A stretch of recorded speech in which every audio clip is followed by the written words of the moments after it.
4 de novembro de 2019 e este é o episódio 63 do podcast Ubuntu Portugal, o show sobre Ubuntu, software livre e outras cenas. O meu nome é Diogo Constantino e eu estou comigo o Tiago Carrondo. Olá, Tiago. Olá, atenção que o Tiago Carrondo está no episódio 65 e não no 63. 66, portanto, está no 66 até. 66, olha, estamos os dois, olha, ninguém acerta isto. Está bem, estamos a começar muito bem. Exatamente. Mas pronto, o que vale é que temos alguém para nos equilibrar aqui a balança, não é? Alguém mais ponderado e assertivo. Exatamente. Portanto, nós temos connosco hoje um convidado muito especial, já não é estreia, pelo menos não é estreia neste podcast, não. Que é o Luís da Costa. Aliás, já fartámos de falar dele nos últimos episódios. Sentiste as orelhas a arder? Mais ou menos é esta hora, domingo, que é a hora que a gente grava isto. Às vezes é à segunda. Mas é verdade. Mas pronto, Luís, diz qualquer coisa às pessoas, para quem não te conhece. Ou... Olá a todos. Não, já é a segunda vez que eu venho aqui, obrigado por me acolherem de novo. Eu sou o Luís da Costa, o diretor da Libertrend, que apresentou os portáteis na Ubuntu. Tão humilde que ele é. Tão simples. Começamos devagarinho. Tempo de antena, os portáteis, não diz mais nada. Não. O nome tão giro que eles têm e diz os portáteis. Isso a gente fala, é para também cultivar um bocadinho, deixar subir. Exatamente. Acho muito bem. Ora, Luís, não sei se tu te lembras como é que foi da outra vez, mas a gente habitualmente começa o podcast a confessar-nos. Nós confessamos aquilo que fizemos nesta semana. Okay. Portanto, e se calhar começamos contigo. Não esta semana, mas o que é que te tem mantido ocupado nos últimos tempos? Pode ser trabalho, pode ser pessoal. Isto é um podcast familiar, portanto tenta não ser demasiado explícito. Mas de resto podes... Dá largas, meu caro. O que é que te tem mantido ocupado? O que é que me tem mantido ocupado? Olha, o trabalho. Tem havido bastantes vendas, o que é positivo. Portanto, eu tenho estado todos os dias constantemente a responder a e-mails, a responder a pessoas, a tratar de encomendas, de envios, de preparações e essas coisas todas. E mudanças, porque a vida é feita disso. Muito bem. Maravilha. E tu, Diogo? Olha, eu não tenho feito muitas coisas nos últimos dias e vou começar precisamente por ter decidido não comprar um PinePhone até março. Até março não vou comprar um PinePhone porque não estou com tempo para me dedicar a um PinePhone. E o PinePhone neste momento ainda precisa de muito trabalho. Além de comprar e receber, ainda teria de andar a flashá-lo e tudo isso. E pá, eu tenho uma gaveta cheia de telemóveis a precisar da minha atenção e acho que para agora chega. Portanto, lá para março ou coisa assim, que é depois do ano novo chinês, na altura em que retomam as encomendas lá na China, eu penso nisso e decido se comprar ou não. Em princípio compro, mas antes dessa altura não compro. Mas estás muito diferente, Diogo. Tu és aquela pessoa que, aliás, houve uma altura, Luís, não sei se tu nos ouves semanalmente, certamente que sim. Sim. Mas houve uma altura... O Luís ouve-nos em repeat o catálogo todo durante a semana com Sempre. Tantas saudades. Sim, em contínuo. Mas houve uma altura em que eu não perguntava ao Diogo, o que é que fizeste esta semana? Não, o que eu perguntava era, Diogo, o que é que compraste esta semana? Porque o Diogo é aquela típica pessoa que compra primeiro e depois logo vê o que é que faz com aquilo, não é? Ele compra e pronto. Portanto, neste caso ele estar a dizer que não vai comprar porque não tem tempo para dedicar é uma coisa muito... Diogo, és mesmo tu? Não sei. Estou um bocado a estranhar o teu modo de operandi. É o gêmeo maligno. Pois, eu acho que passa um bocado por aí. Eu já fui um pouco assim, o meu Firefox OS Flame que está dentro da gaveta diz a mesma coisa. Isso é lindo, tens de trazer isso para mostrar nos Eu trago. Isso é espetacular, pá. Mas qual de nós é que não tem coisas na gaveta que na altura... Eu tenho uns Olimex, tenho umas placas Olimex que nunca lhes dediquei a devida atenção. Disse, isto é fã, vai ser muito agir trabalhar com isto e vai ser muito agir as coisas que eu posso fazer com isto, ficaram na gaveta. Mas pronto, olha, eu também tenho não tão boas notícias, pelo menos para mim, porque é chato. Aqui há uns meses, software, vamos nivelar aqui isto pelo software. Aqui há uns meses eu migrei, ou seja, mudei o meu cliente de e-mail, porque como eu trabalho com KDE, fazia-me sentido usar uma coisa mais integrada, e então experimentei o Kmail, muito interessante. Estranhei na altura ter que ter um MySQL Server instalado no meu desktop por causa de um cliente de e-mail, mas na altura dei-lhe o benefício da dúvida e disse, ok, pronto, tudo bem, se é para trabalhar bem, se precisas de um MySQL Server, eu vou-te dar um MySQL Server. Fiz algumas pesquisas sobre eventualmente mudar aquilo para SQLite ou coisa do género. Não, eles não conseguiam pôr aquilo a funcionar em condições com SQLite, porque os relatos que eu vi era por causa de acessos simultâneos, e então tudo bem. Agora, quando nas últimas semanas comecei a perceber que o meu cliente de e-mail deixava de ir buscar os meus e-mails e nem sequer me avisava que não tinha ligação ou que dava-me um time-out ou não, adormecia, ficava a dormir, se eu forçasse os e-mails ele não me dava erro nenhum e continuava a dormir, como quem diz, não me chateis que eu estou a dormir. Tirou férias. Então, sim, e eu então fartei-me e disse, não, meu querido Thunderbird, que nunca me deixaste ficar mal, portanto eu não mudei do Thunderbird por estar mal servido, só fui à procura de uma alternativa e neste momento retornei. Felizmente não tinha desconfigurado as contas, portanto foi só ligar o Thunderbird e esperar um bocadinho que os e-mails dos últimos meses lá chegassem, mas pronto, adeus que e-mail, foi um gosto. K-Mail, sim. Qmail no sentido de é mais fácil dizer, mas é incorreto, eu tenho essa noção, sim. Desta vez tens razão, Diogo. O Qmail era um servidor de e-mail do Qmail, sim. Um SMTPD muito famoso em Portugal, muito famoso. Adiante. E temos neste momento também uma coisa que nos agrada bastante, aliás, e nós fizemos apelo nos últimos 2 episódios a que as pessoas subscrevessem o canal de vídeos da Ubucon Europe. Temos boas novidades. A primeira é que já temos um URL personalizado, portanto se fizerem youtube.com/Ubucon Europe já encontram facilmente o canal da Ubucon. E temos outra vantagem que houve ali uma altura em que não publicámos nenhum vídeo, porque entretanto a disponibilidade para editar não era a mesma, não é sempre a mesma. Neste momento nós temos, já passámos a meta dos 50%, estamos com cerca de 55% dos vídeos editados e publicados. Temos ainda alguns que já estão editados e que já estão no canal, mas que ainda não estão visíveis porque os oradores ainda não nos deram o seu ok. Um desses oradores sou eu, está lá um dos meus vídeos que eu ainda tenho que ir olhar para ele. Em princípio aquilo é validado direto, porque eu confio em quem editou, portanto eu valido direto. Mas não fiz logo na altura, entretanto fui deixando passar em casa de Ferreira Espeto de Pau, mas temos já a agenda quase, já passámos a marca da metade, portanto estamos quase a atingir os 100% e temos que nos despachar, porque aqui já estamos em 2020 e certamente que devemos de querer fazer coisas novas, portanto, e não queremos andar arrastados ainda com tarefas da Ubucon Europe 2019 para o ano que vem. Exatamente. Vamos então para as notícias? Vamos. Notícias ou começamos já com o Luís? Se calhar... Eu acho que como temos só 2 notícias e parece-me que são pequeninas, eu acho que vamos às notícias e depois vamos então aqui à grande entrevista. Eu tenho aqui uma lista, enorme, de perguntas para fazer. Ele fez o trabalho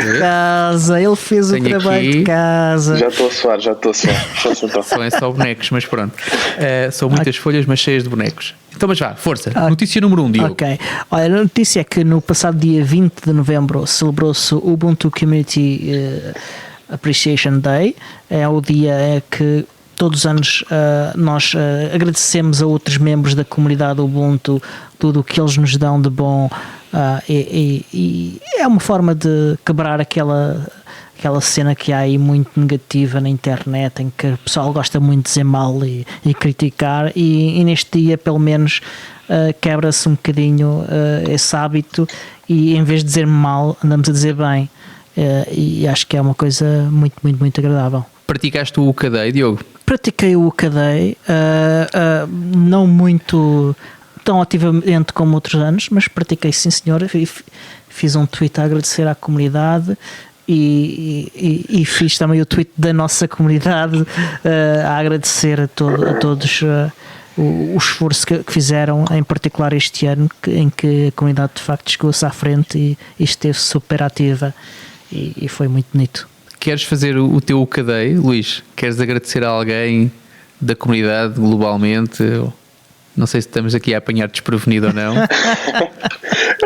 Eu muito honestamente eu não fazia a mínima ideia do que é que isso era, mas se eu... Por acaso sim. Até posso aproveitar e agradecer a uma comunidade específica, obviamente vocês, por tudo, mas que é uma comunidade do sistema operativo da distribuição Linux que eu uso pessoalmente, que é o Fedora. Portanto, aqui está. Um grande obrigado à comunidade. Pode ser um grande obrigado. Neste podcast são todos bem-vindos. Exatamente. Atenção, nós não temos. Claro, atenção, eu sei que estamos aqui em total honestidade. Exatamente, claro que sim. Exato. E é eles que queres dar o teu cadeia, então. É. Ok. Hoje sim. É legítimo. Amanhã dou outro, mas hoje sim. Eu fiz. Boa. Olha, eu fiz deixa-me dizer também, eu fiz não no cadeia, mas eu sou um bocado. Para quem me conhece já há muitos anos e quem priva comigo, sabe que eu sou um bocado contra aquela correria das prendas do Natal, porque é dia 25 de dezembro, ou aquela coisa das prendas de aniversário, porque o gajo faz anos e temos que inventar qualquer coisa para oferecer. Nunca gostei, como também nunca gostei de receber Ferrero Rocher só porque alguém tinha que comprar alguma coisa para me oferecer a mim. Portanto, sempre me irritou um bocado não só ter que oferecer, ou ter que receber coisas forçadas. Portanto, nunca liguei muito às datas, ou tento pelo menos na malta que me é mais próxima, não ligar às datas. E seguindo o mesmo raciocínio, o meu cadeia aconteceu para aí um mês antes, quando eu fiz um bonito post, um bonito e comprido post, a agradecer à comunidade e a agradecer todo o trabalho que foi feito em volta, e tenho que falar da comunidade do Ubuntu Portugal, como é óbvio, em volta da Ubucon e tudo aquilo que andou, de todas as atividades satélite e tarefas satélite.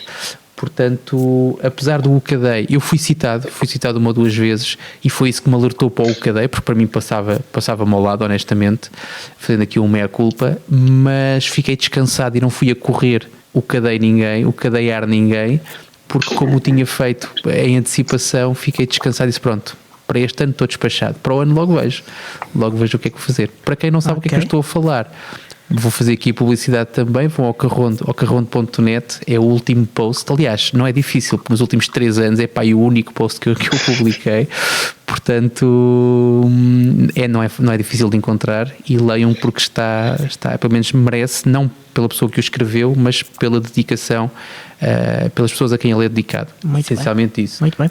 Notícia número 2. Vamos à notícia número 2. Isto é para despachar que eu quero falar com o Luís. Vai, Tiago. Ora, então é assim, notícia número 2, saiu esta semana também, pelo menos foi anunciada esta semana, a publicação das daily builds do Ubuntu 20.04, a próxima LTS.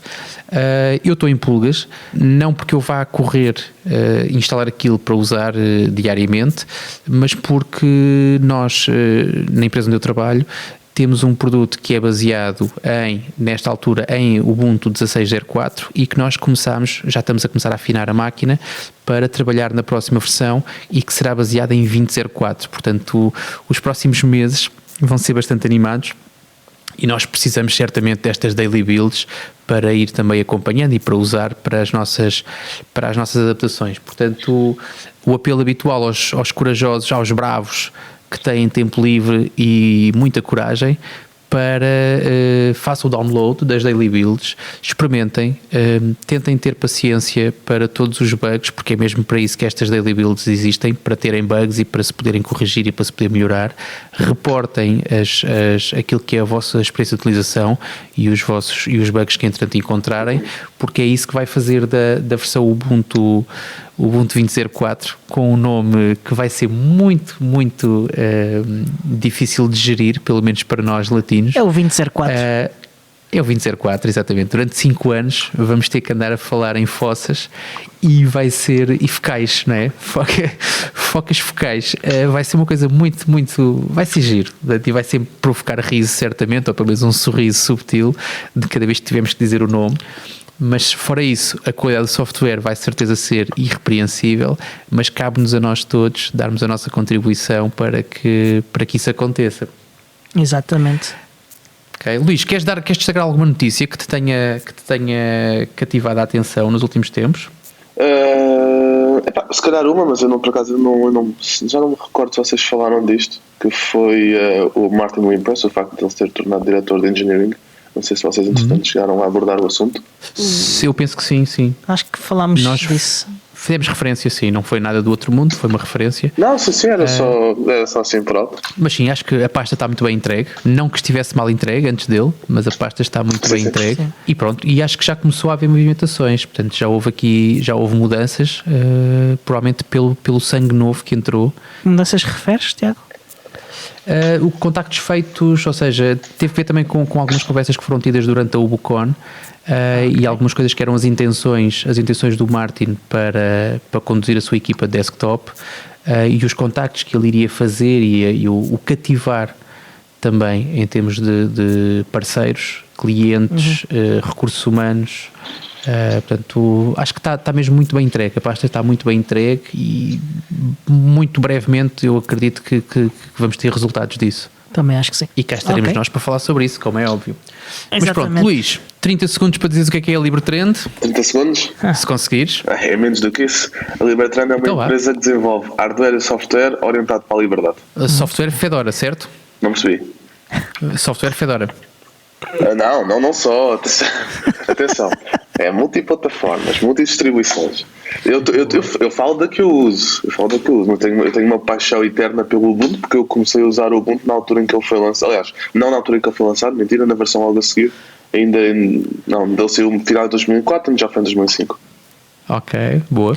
Nós já falámos nós temos, muito. Estás aí bem, continua, interrompido. Falamos todos os episódios, ou quase todos os episódios, e de facto eu acho que o que a LibreTrend tem feito é de facto fantástico, mas eu acho que desta vez excedeste e foste e foi do fantástico para o super fantástico, porque o que nós tivemos a oportunidade de ver na UbuCon Europe é de facto incrível. Apresentaste duas máquinas. Queres falar um bocadinho delas? Sim. Nós apresentámos duas máquinas, no entanto, uma delas ficou um bocadinho em stand-by, sendo que era a cinzenta, porque estamos à espera de algumas modificações para lançar oficialmente. No entanto, a outra máquina, a Wild Beast, acabou por retomar o lugar dessa, é por isso que já não se chama Pro, chama-se só Wild Beast. E nós já temos à venda no site, que aliás vai ser redefinido, porque a gente está a pedir fotos e o site tem essa falta de fotos. Eu sei disso, a culpa é minha. Mas é isso. Portanto, nós no UbuCon apresentámos então a Wild Beast, uma máquina preta com 1 kg e 100 gramas, com uma MX250, com um i7 da 8ª geração e com um ecrã de 14 polegadas Full HD, tudo de alumínio.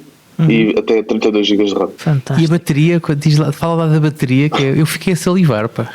A bateria tem uma autonomia máxima de 12 horas. Fantástico. Que horror.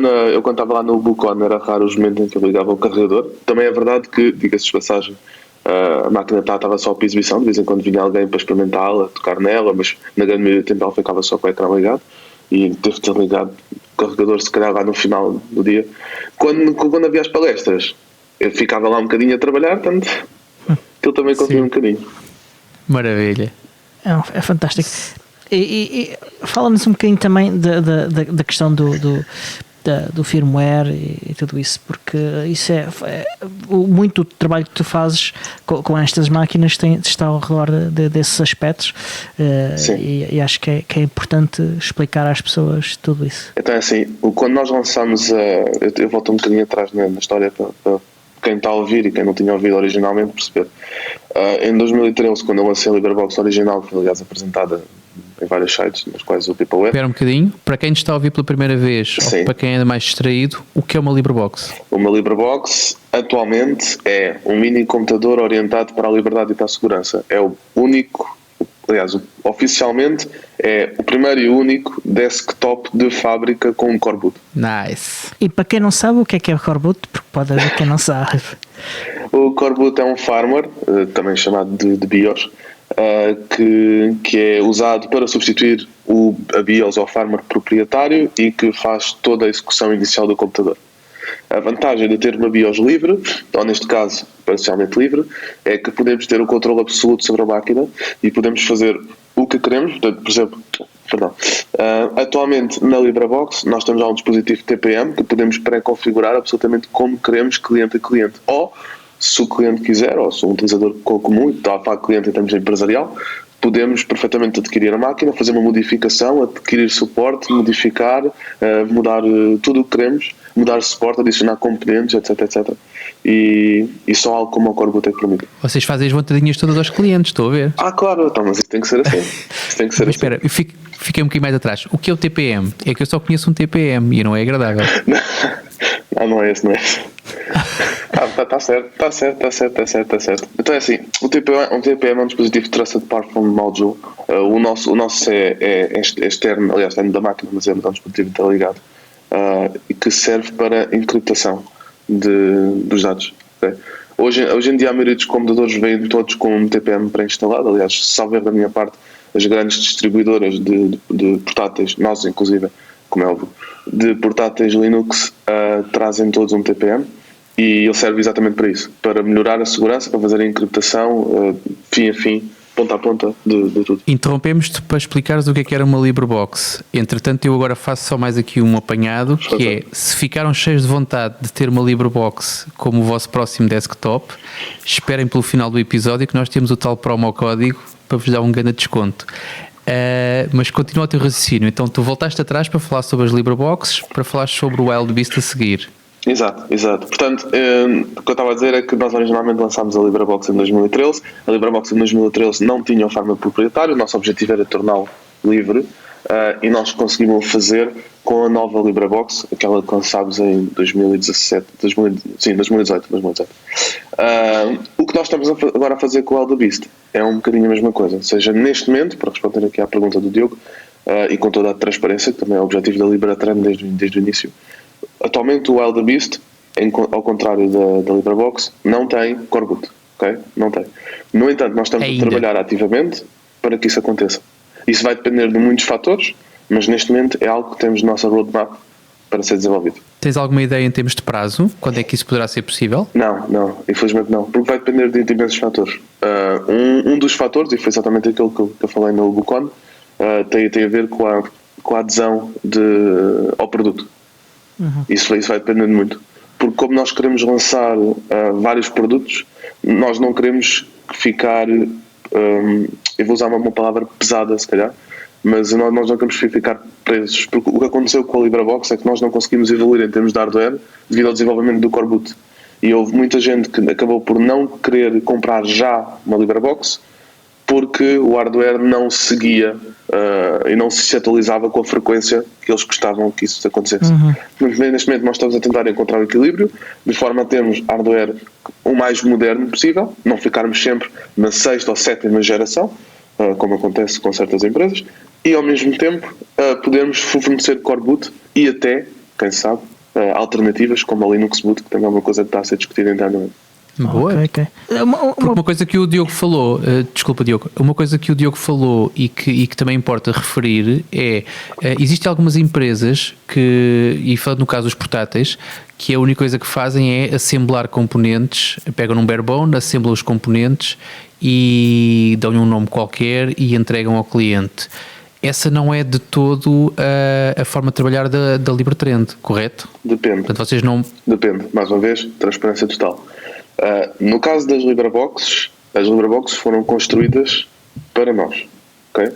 Aliás, está no chassi, a LibreBox é a nossa, autenticamente. No entanto, temos uma parceria com diversas empresas e devido ao volume e ao tamanho da LibreTrend, há coisas que podemos ou não alterar. No caso dos portáteis, foi uma luta difícil. Ainda não temos a flexibilidade que gostaríamos de ter com as LibreBoxes, mas é algo que nos estamos a aproximar. Desculpa, força, é possível aos clientes que comprarem agora um Wildbeast no futuro passarem a ter Core Boot quando o trabalho estiver terminado aí nesse aspecto, ou não é de todo possível essa alteração? É assim, se nós... A questão é, eu estou a saltar etapas porque eu ia dizer uma coisa a seguir e nós, tecnicamente sim, okay? Falando em termos técnicos sim, não há problema absolutamente nenhum. A questão é que o Core Boot tem que ser adaptado não só a cada mainboard, essa é uma questão óbvia, mas também a cada processador.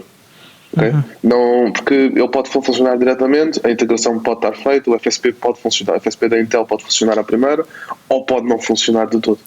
E o que poderá acontecer eventualmente é ou lançamos ainda nesta versão, e então sim, toda a gente que tiver comprado uma Wild Beast tem acesso ao Core Boot e pode instalar à vontade, ou então lançamos um novo modelo, lançamos um novo modelo, o Core Boot funciona primeiro para aquele modelo e nesse caso há uma demora adicional, pequena, espero eu, para o modelo anterior. Mas para todos os efeitos, assim que tivermos Core Boot no Wild Beast, porque isto também é importante de referir, nós referimos aos nossos computadores por uma nomenclatura própria, ou seja, a LibreBox é uma LT1000, LT de Libertrend, e depois o primeiro dígito é o tipo de dispositivo, 1 é desktop, 2 é laptop e os outros eu não vou dizer agora porque também não interessa, e depois os números... Os outros. E depois os números que vêm a seguir é as revisions ou as diferentes versões. Tanto a LibreBox é o LT1000, que é o único desktop que nós temos, e o Wild Beast é o LT2000.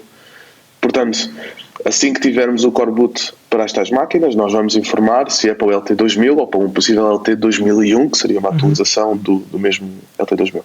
Ok.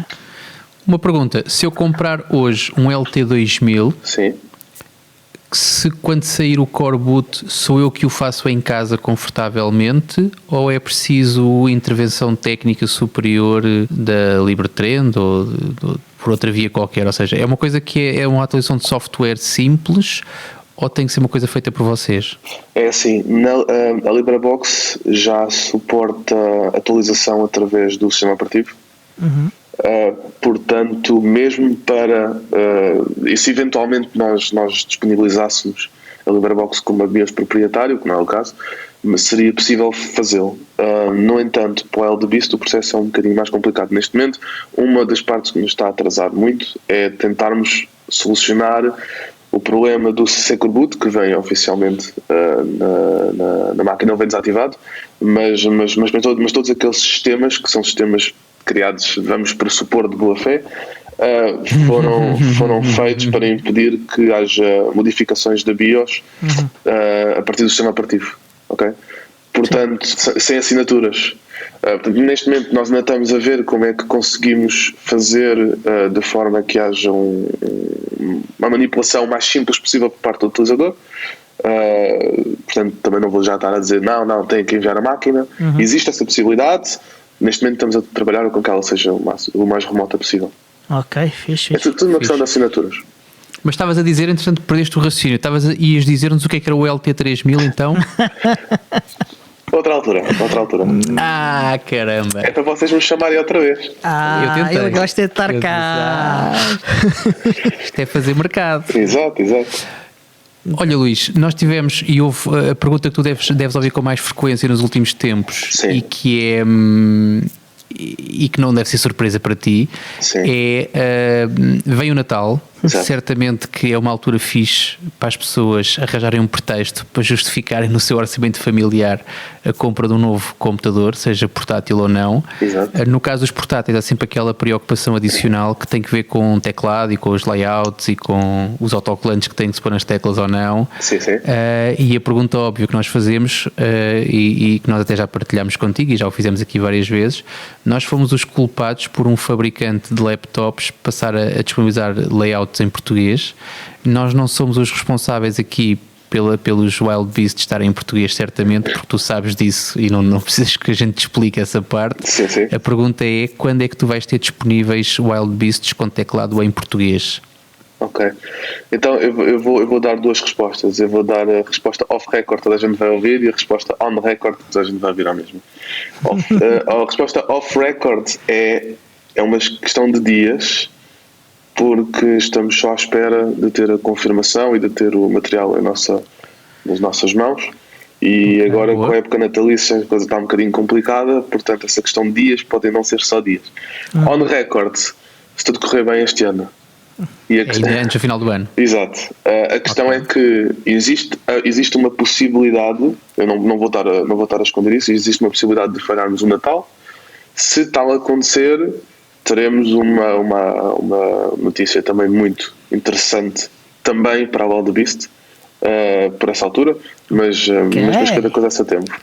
Mas não é agora. Tu vieste cá fazer o quê, pá? Tu não dizes, não contas nada. Não. Ele quer cá vir outra vez, né? Ele quer passar cá a vida. Chamei-me todas as semanas eu venho. E eu já percebi. O Luís ouviu na semana passada nós dizemos que o David tinha metido férias. E o Luís está a lançar a escada, já percebi. Exato. Não, mas agora a sério, isto tem sido uma questão pertinente, porque muita gente nos tem pedido teclados, não só o português, aliás, eu tenho recebido um bocadinho de pedidos de todo o lado. Aliás, para além do teclado português, o teclado que mais me pediram é o teclado suíço. Não me estragues a... Suíço, que é uma coisa engraçada, mas é exatamente o que me tem pedido. Não é? Mas é isso mesmo. E então, porque também é um teclado difícil de encontrar e nós queremos estar em condições. Neste momento nós estamos muito mais focados no teclado português, como é óbvio, porque é um mercado nacional, é um mercado onde nós estamos inseridos. Mas queremos encontrar uma forma de poder fornecer o maior número de teclados para o mesmo número de pessoas. Deixa-me juntar um layout adicional, que é uma dúvida pessoal, que é, e o teclado US? Tu no site tens o teclado UK. Sim. Mas não tens o americano.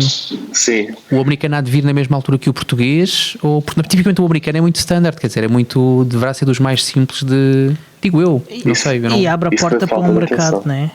Isso foi falta de atenção, Tiago. Isso é falta de atenção. Eu tenho neste momento o layout à frente. Não, eu sei. A questão é que nós... falta de atenção tua. Não, é falta de atenção tua. Minha. Eu vou explicar, porque basicamente o que aconteceu, isto foi pura loucura, mas foi basicamente o que aconteceu. Nós tivemos o teclado americano e ele esgotou no próprio dia. E portanto... ok, boa. E portanto eu tive que o retirar porque eu tive que contactar pessoalmente as pessoas que tinham encomendado depois a dizer eu só tenho o teclado britânico, não pode ser o teclado britânico. A maior parte disse que sim, outras parte disse que não. Portanto isso foi um bocadinho o que aconteceu. Portanto sim, nós vamos voltar a ter o teclado americano, que é o único que vai ter assim um layout um pouco específico, mas já lá esteve. Ok, boa. Não me sinto afetado pela tua crítica, porque se esgotou no próprio dia, tenho desculpa para não ter visto. Tá bem. Mas tenho uma coisa muito, muito positiva para te dizer. Eu andei durante muito tempo a ouvir falar sobre aquilo que poderia ser o conforto adicional de quem trabalha, pelo menos na nossa área, com teclados americanos. Portanto, algumas formas de fazer algumas teclas, símbolos, a forma como tu utilizas o teclado, sim. Poderia ser vantajoso utilizar teclado americano. Eu experimentei meia dúzia de minutos aqui e ali, mas nunca me senti particularmente encantado. E posso dizer que por culpa tua, por aquilo que tu mostraste na Ubucon, e porque sei muitas vezes o que acontece com esta coisa dos prazos, e quando se diz, não tenho ainda o teclado português, não sei quando é que vou ter, eventualmente, tu agora já nos deste um prazo, um off the record e um on record, portanto para a gente poder escolher aquele que mais nos der jeito. Exato. Mas naquela esperança de tu poderes ter outros modelos ou que tenhas limitações semelhantes, sim. Eu posso dizer que desde a Ubucon que tenho preparado a minha vida, ela começou um bocadinho mais cedo, mas na Ubucon intensificou, que foi, eu ando a trabalhar com teclados americanos, okay. Portanto, queres ver, olha, o teclado que eu uso agora, tu consegues ver, os nossos ouvintes não. Eles imaginam. Portanto, okay. Este é um teclado americano que eu uso habitualmente, para exatamente quando tu lançares o LT3 ou o LT 2.500, ou seja o que for, eu não ter que esperar pelo Natal ou não ter que esperar pelo Ano Novo para tu me venderes um Wild Twist, ou como lhe queiras chamar nessa altura. Portanto, fica descansado, e tenho estado a fazer o meu papel para não me sentir também limitado. Agora, são então boas notícias, as pessoas podem começar a organizar-se, seja antes do Natal, ou então podem fazer ao contrário, que é, se tu não tiveres os teclados antes do Natal, as pessoas pedem no sapatinho, em vez de pedirem um computador novo, pedem um teclado, pedem um cheque ou pedem um cartão de crédito e depois gastam 50% dos nossos ouvintes não sabem o que é um cheque.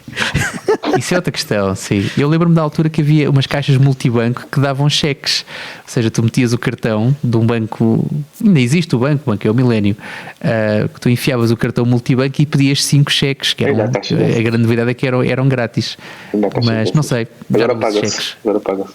Pronto, sim, mas Mas pronto, outra coisa que tu fazes também que é uma coisa que acontece muito nestes produtos e que as pessoas confundem muito o conceito, que é o conceito de tu comprares um computador com o sistema operativo e o mais normal que tu encontras no comércio, e estou a falar no comércio no retalhista, Sim. são computadores portáteis com Windows, neste momento com o Windows 10. Exato.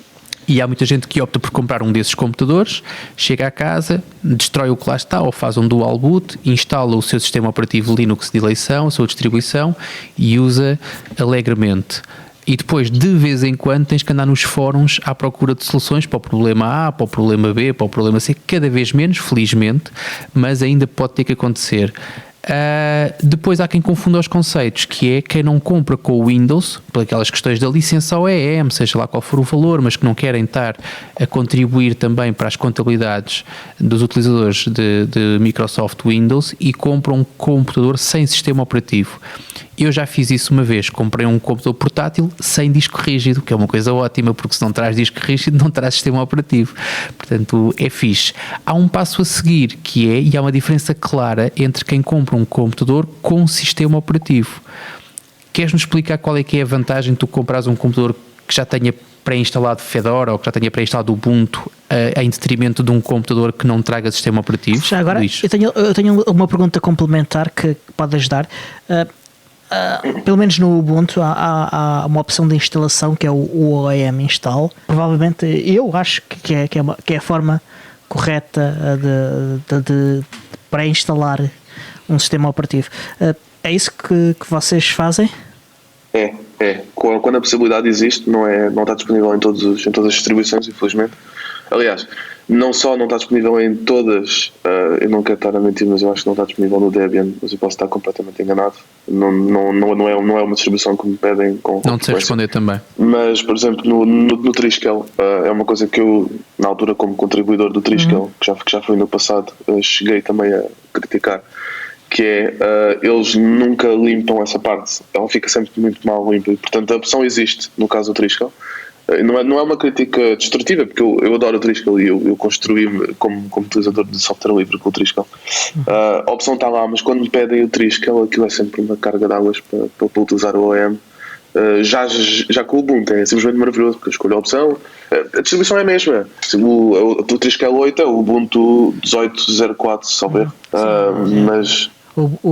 Para os ouvintes que não sabem, o Triskel é uma distribuição baseada em Ubuntu que basicamente só tem mesmo software livre, portanto, drivers proprietários, o firmware necessário para correr algum hardware, portanto, fica de fora no Triskel. O Triskel é uma das distribuições certificadas pela Free Software Foundation como uma distribuição de GNU Linux totalmente livre. Exato. Há várias, há o GNU Sense, há o Parabola, há o Parabola é baseado em Arc, ou Arts, dependendo de como é que quer dizer. Sim. Mas respondendo à pergunta aliás, no Fedora, pequena parte, no Fedora, se houver da minha parte, se a minha memória não me enganar, não sou sempre eu que faço isso, o Fedora não tem a opção OEM, que é preciso fazer no Fedora, fazer uma instalação sem utilizador, é uma pequena parte. E então aquilo cria a máquina sem ter a pré-configuração feita. Mas depois não tem aquele ecrã onde nós, fabricantes, podemos instalar os nossos programas. Nós não instalamos nada como Libertran, nós achamos isso completamente inútil. Mas não instala um bloatware? Não, eu pensei nisso. Pensei nisso. Uma coisa para minar bitcoins e coisas assim. Por exemplo, estás a ver? Não. A única coisa que por acaso fazemos é fazer uma atualização do sistema operativo. Porque eu considero que é sempre bom de receber a máquina e não ter 4.000 atualizações a fazer. Gosto disso. Portanto, mas é assim, para responder à pergunta, eu pessoalmente acho que e agora tirando aquele papel de Libertrand, eu acho que nós concordamos com os produtos e com as empresas com o nosso dinheiro. Nós concordamos com aquelas chineses baratas que se partem ao final de 2 dias quando as mandamos vir do AliExpress, da mesma forma como concordamos com o Netflix e depois criticamos os DRMs ao pagar a mensalidade. E ao comprar um computador com Windows, nós estamos a aceitar o Windows. Nós estamos a dizer à Microsoft vendam mais computadores com Windows. E é um erro.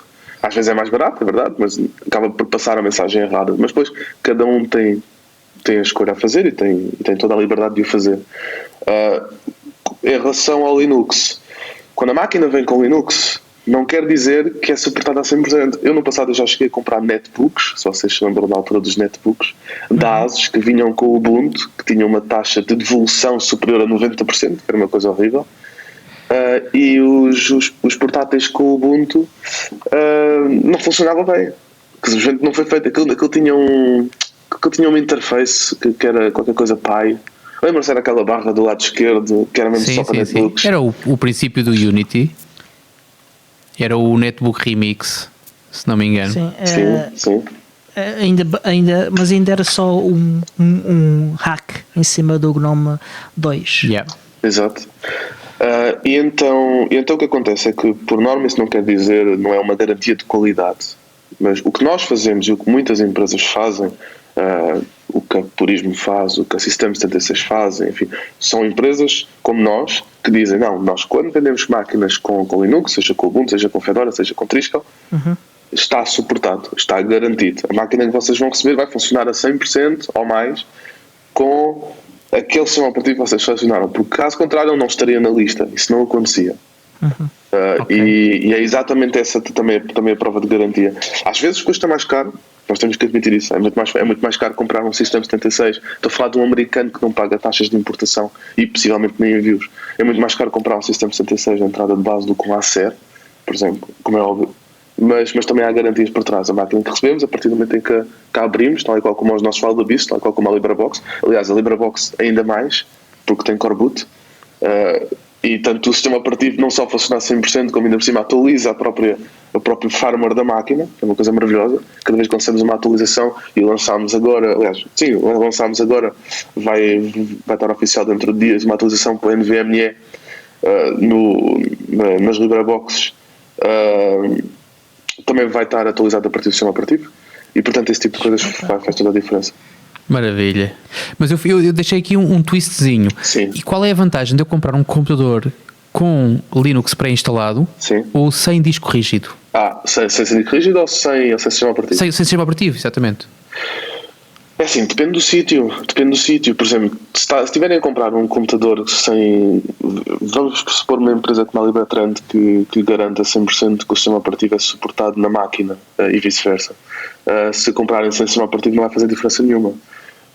Agora, quando estão a comprar sem sistema operativo, a única coisa que estão a dizer à empresa, pressupondo que não estão a comprar uma empresa tradicional, Fnacs e Vortans não vendem, mas há empresas, imensas empresas que vendem sem sistema operativo. A coisa que estão a dizer é: vocês não suportam Linux, mas eu não quero Windows. E portanto não há aquela mensagem devia haver um contacto prévio a dizer: eu quero comprar esta máquina, mas eu quero que vocês me garantam que isto funciona com Linux, senão eu não compro. Porque senão também estamos a passar a mensagem errada. Estamos só a passar a mensagem de: olha, não quero Windows, ou então olha, não quero Windows porque logo a seguir vou pirateá-lo, mas ninguém pode saber. Sim. Olha, agora uma pergunta assim, que acho que ainda ninguém te perguntou. Sim. BSD, já experimentaste correr BSD no Wildbeast ou na LibraBox? No Wildbeast não, na LibraBox sim, e funciona lindamente. Agora, funciona lindamente dentro dos testes que nós fizemos, porque infelizmente ninguém usa BSD nem variantes dentro da empresa, portanto os testes também foram bastante reduzidos. Nós verificámos se o hardware de base funcionava, e aliás é por isso que nós não o pomos assim espancado no site, porque não temos garantia de qualidade a 100%. E é uma coisa que eu quero ter antes de poder fornecer. Há quem use BSD em desktop? Eu não conheço ninguém. Eu não conheço ninguém. Eu atualmente só conheço uma pessoa que utiliza só para dizer que utiliza, mas não utiliza só aquilo.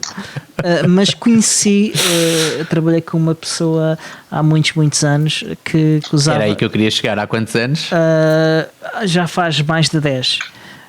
Pronto, estamos em 2019. Em 2019, quem é que usa BSD no desktop? Não sei.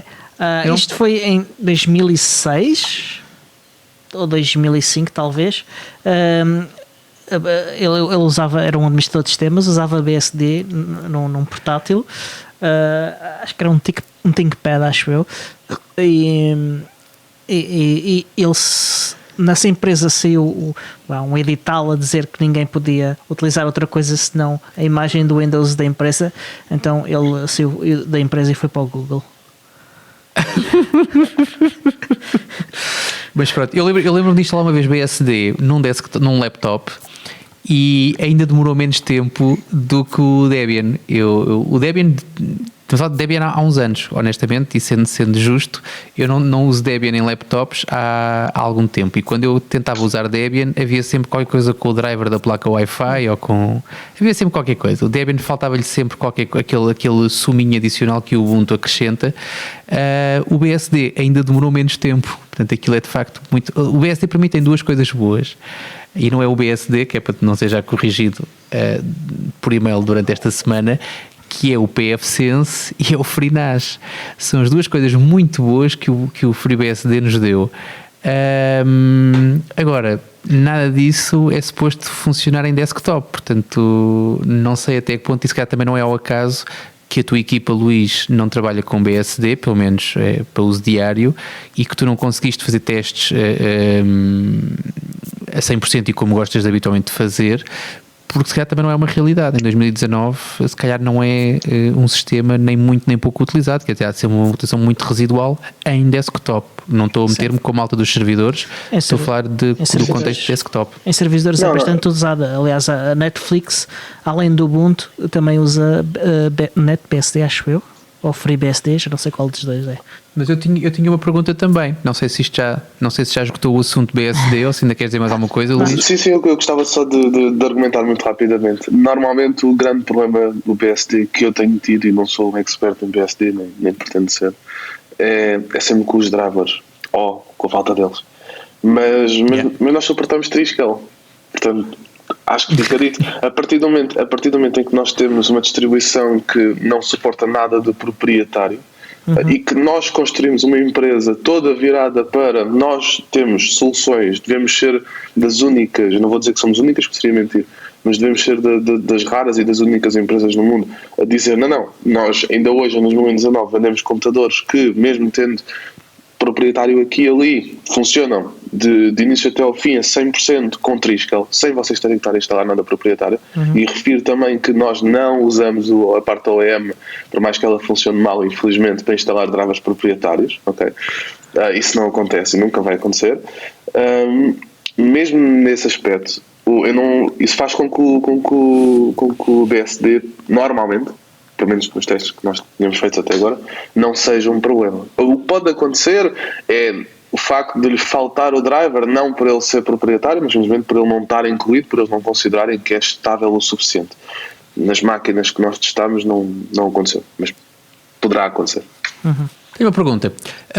E aquela que tem-se falado muito ultimamente sobre o Right to Repair, as tuas máquinas vêm fechadas com algum selo, eu posso abri-la no minuto a seguir, nem que seja para olhar lá para dentro e contemplar a beleza, certamente, que um computador, pelo menos sem pó, naquelas primeiras semanas tem. Eu posso abrir o meu computador, sou dono dele por dentro e por fora, ou tenho que violar algum selo ou alguma prova de garantia dos Wild Beasts? É assim, eu ia fazer uma piada, mas depois eu pensava que ia ser mal interpretado.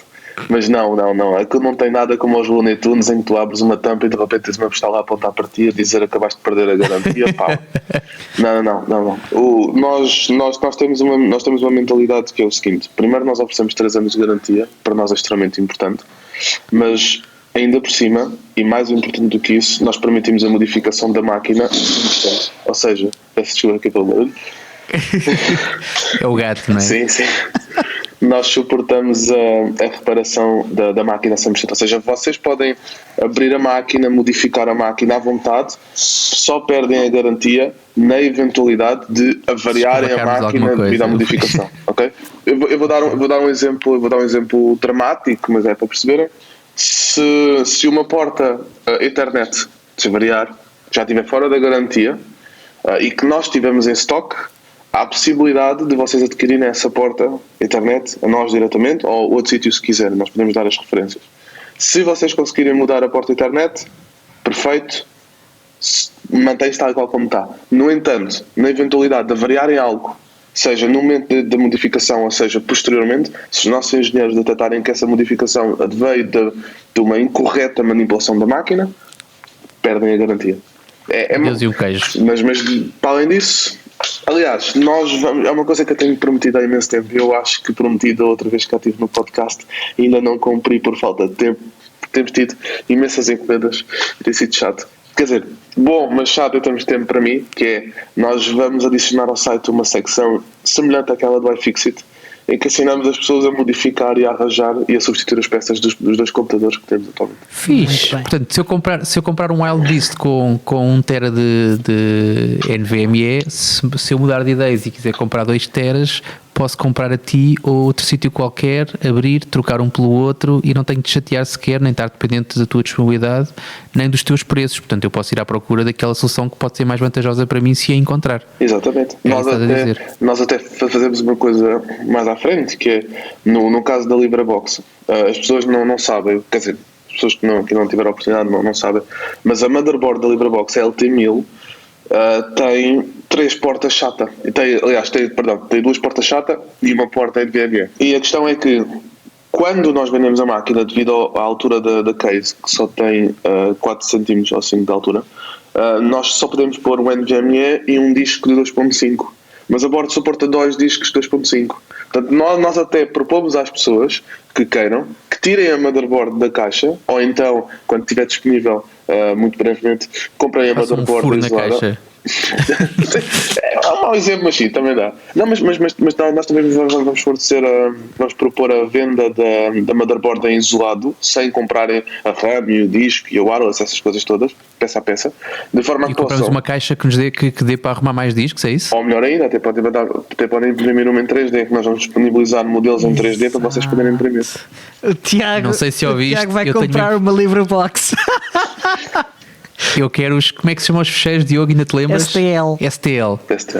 Eu quero o STL com isso, pá. Eu tenho uma Ender 3, e aquilo não é um Raspberry Pi 4, não, aquilo não aquece forte e feio. Portanto, não. Posso imprimir em PLA e a coisa dá-se.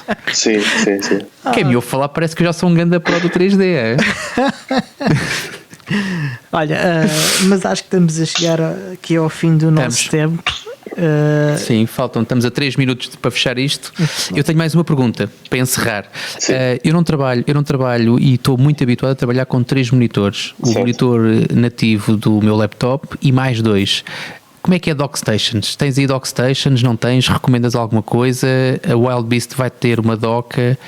E quando eu falo em dockstation, podes-me dar 2 opções, uma coisa que seja USB-C, com as limitações que tem o USB-C, ou então aquelas coisas como acontece, por exemplo, nos ThinkPads e noutras marcas, que é tu chegas, encaixas, tens a replicação de portos e acabou. E já agora, tens Thunderbolt? Sim. Ok, tanta pergunta. Então é assim, a LibraBox suporta oficialmente HDMI e VGA. VGA é para utilizações mais de servidor, mas existe lá. A LibraBox não tem Thunderbolt, não tem USB-C. Portanto, a única forma que haveria de poder ligar vários ecrãs, e é possível, mesmo com a placa gráfica integrada Intel, seria através de uma dock que usa a porta USB 3. Okay? A Wildbeast tem uma entrada USB-C, tem uma entrada HDMI. No entanto, a entrada USB-C não tem Thunderbolt na versão que eu apresentei lá no Bookcode e nas versões que nós estamos a vender atualmente. Mas, infelizmente, o Thunderbolt em si, sozinho, não faz com que funcione o HDMI ou o vídeo por USB-C. É preciso ter várias variantes e uma delas é uma variante de video porting que permite isso. Nós neste momento estamos a trabalhar para que isso aconteça, mas ainda não é o caso, mais uma vez, em total transparência. Portanto, de momento, uma entrada HDMI e uma dock USB 3.0 que nós ainda não comercializamos. Em relação isso vem com o teclado em português? Antes do final do ano tens isso a funcionar? Com o quê? Com o Thunderbolt? Com o Thunderbolt não, e com o display, com o DisplayPort? O Thunderbolt eu não consigo garantir. O teclado português sim, o Thunderbolt eu não consigo garantir. Em relação à outra questão, que era poder ter por baixo, o único problema com isso tem a ver com a parte da hardware. Obriga que os comedores sejam um bocadinho nada mais grossos do que aquela beleza que vocês viram quando tiveram o Wildbeast nas mãos. e iria complicar um bocadinho as coisas. Ok, avançamos para as notas finais do episódio. A gente já troca depois as moradas para tu enviares as unidades para a gente fazer review. Mas o Diogo passa já ali a bola para aquelas contraindicações habituais dos medicamentos, não é? Tanto do nosso episódio. Exatamente. Então vá. Se quiserem encontrar o podcast Ubuntu Portugal, podem encontrá-lo em podcastubuntuportugal.org. Se quiserem encontrar a comunidade Ubuntu Portugal, podem ir a ubuntu-pt.org. Se quiserem ouvir o podcast como rádio, podem ouvir na Rádio Zero, todas as quintas-feiras às 22h03. Podem saber como ouvir em radiozero.pt. Se quiserem apoiar o show, podem também ser patronos. E pronto, e acho que por hoje chega. Muito obrigado ao Luís Costa por ter cá vindo. Obrigado, Luís. Quiserem, tem um código de desconto para as LibreBoxes, que é o PUP 150. Exatamente. E por mim, muito obrigado a todos os que nos ouvem e até à próxima. Até à próxima.